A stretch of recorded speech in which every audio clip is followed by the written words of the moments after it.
So ayan guys, after 15 minutes ko lang siya niluto sa ating salad master. So tingnan natin, buksan natin siya, hatiin natin sa gitna. Ayan guys, oh.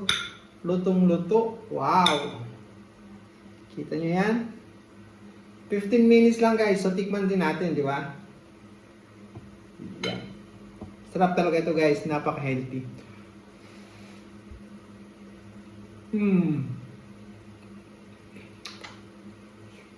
Wow! Ang sarap niya, tamis at saka malambot na talaga within 15 minutes guys. Kaya ayan, very healthy.